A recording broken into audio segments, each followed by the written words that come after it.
कुठल्याही कीर्तनकाराचे पाय धुत बसू नका. कीर्तनकाराचे पाय धुणं म्हणजे भक्ती नाही. कीर्तनकारांच्या पाया पडणं म्हणजे भक्ती नाही.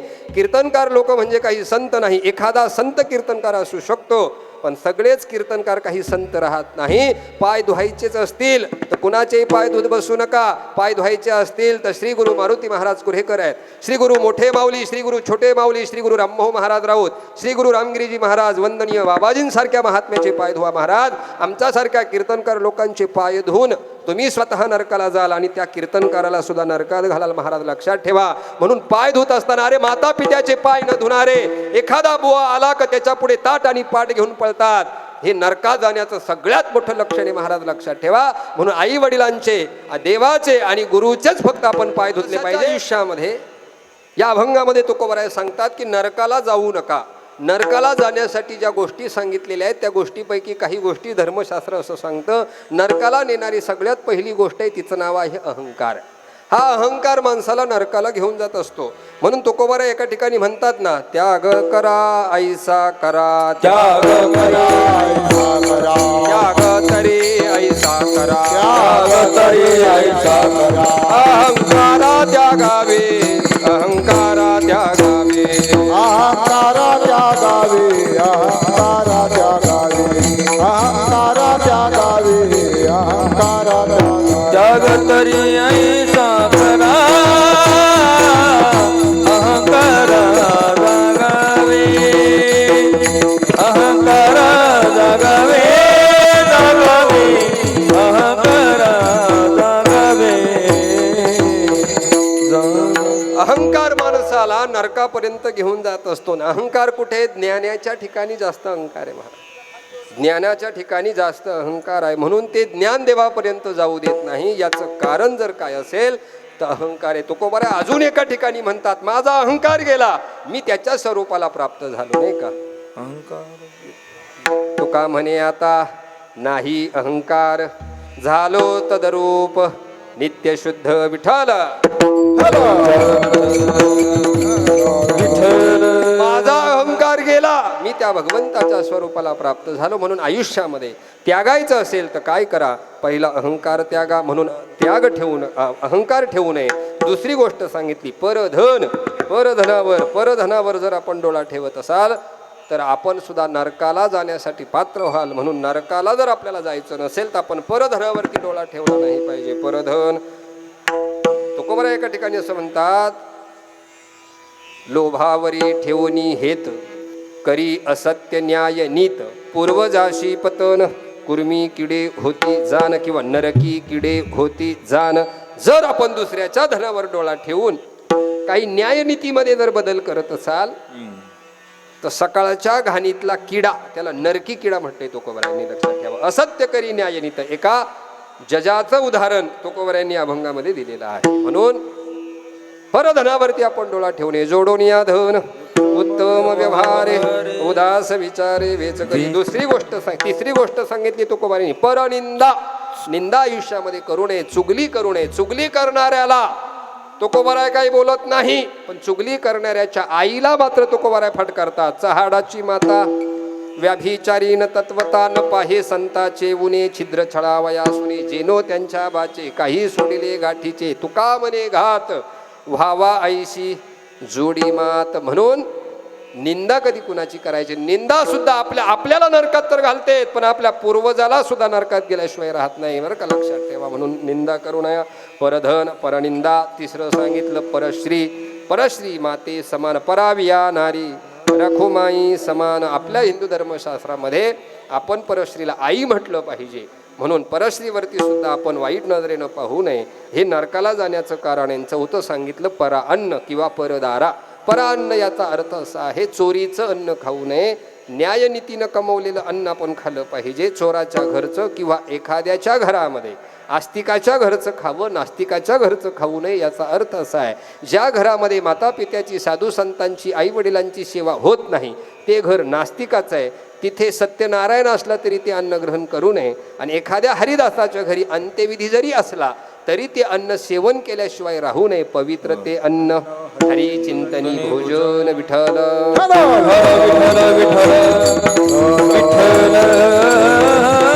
पुढे सांगितलं असत्य माणसानं वागू नये, सत्य बोले मुखे दुखवे अनेकांच्या दुखे, दुसऱ्याच्या दुःखामध्ये आपण सहभागी व्हावं. पुढे सांगितलं परोपकार करावा, परोपकार केल्याशिवाय राहू नये महाराज. अपरोपकारी जीवन आपण जगू नये, असत्याच्या मार्गाने आपण जाऊ नये.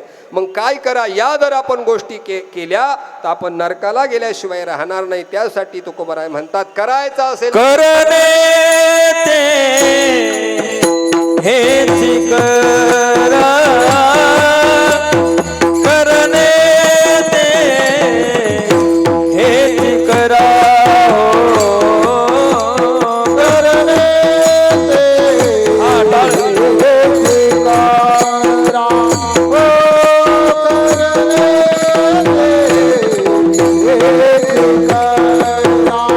हो करणे हेच करा, नरका घोरा का दाता, नरका घोरा, नरका घोरा, नरका घोरा का दाता, जयामध्ये नारायण, जयामध्ये नारायण, नरका घोरा नरका घोरा जयामध्ये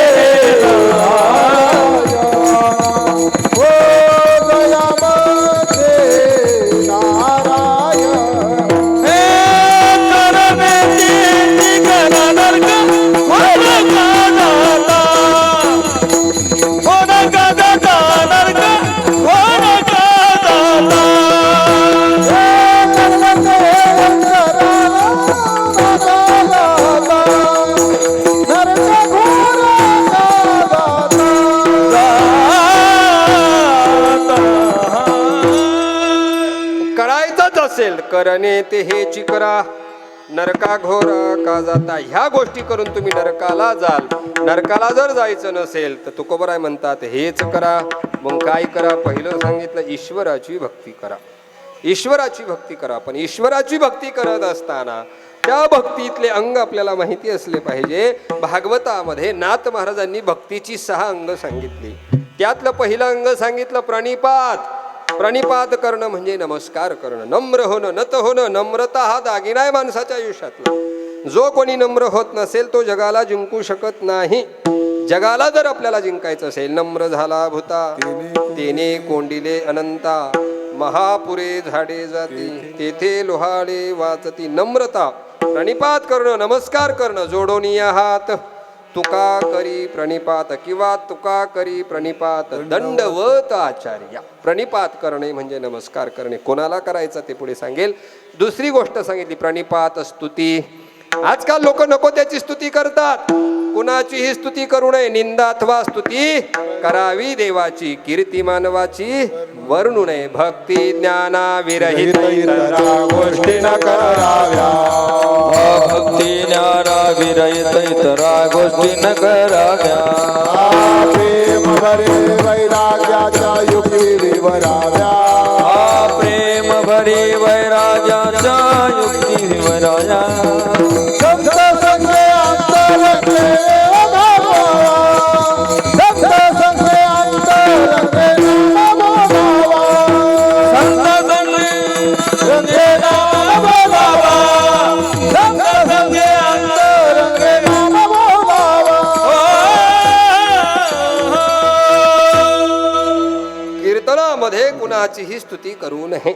स्तुती जर करायची असेल, निंदा अथवा स्तुती करावी देवाची, कीर्ती मानवाची वर्णू नये. स्तुती हे भक्तीचं अंग आहे.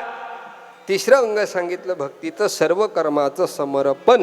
तुका म्हणे प्राण करा देवाशी अर्पण. भजन कशाला म्हटले, नाथ बाबा भागवतामध्ये म्हणतात तारासूत ग्रह प्राण हे करावे देवाशी अर्पण. तो भागवत धर्म पूर्ण मुख्यत्वे भजन या नाव, याला भजन असं म्हटलेलं आहे. समर्पित जीवन आपलं भगवंताच्या चरणी असलं पाहिजे. सर्व कर्माचं समर्पण आपण केलं पाहिजे. हे भक्तीचं तिसरं अंग आहे. भक्तीचं चौथं अंग सांगितलेलं आहे चरणाचे स्मरण. चरणाचे स्मरण कुणाच्या करावं? भक्तीचं अंग आहे चरणाचे स्मरण. पण आजकाल लोक नको त्याच्या चरणाचं स्मरण करतात, कुणाचेही पाय धुत बसतात. महाराज लक्षात ठेवा, आम्ही नेहमी सांगतो कुठल्याही कीर्तनकाराचे पाय धुत बसू नका. कीर्तनकाराचे पाय धुणं म्हणजे भक्ती नाही. कीर्तनकारांच्या पाया पडणं म्हणजे भक्ती नाही.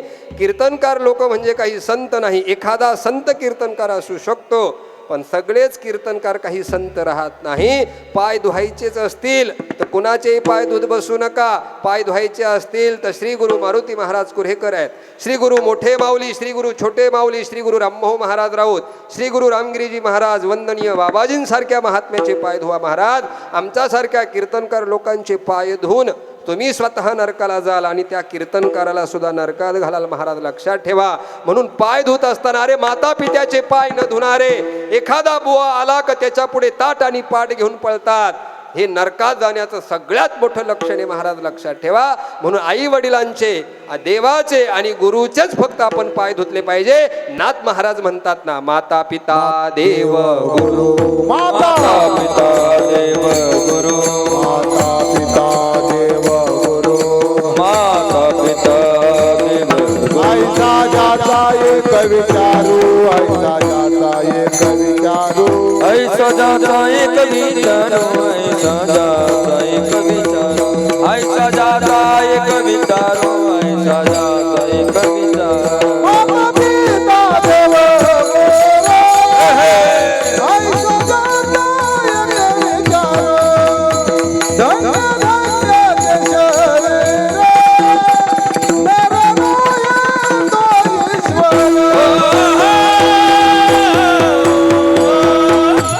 माता पिता देव गुरु या चार लोकांशिवाय कुणाचेही पाय पकडू नये, कुणाचे पाय धुवू नये. ज्याचा चरण शुद्ध आहे अशा माणसाचे पाय पकडावे. आई वडिलांच्या चरण धुणाऱ्याला कुठल्या तीर्थाला सुद्धा जाण्याची आवश्यकता नाही, कोणत्या बोवाच्याही नादी लागण्याची आवश्यकता नाही. म्हणून चरणाचे स्मरण पुढे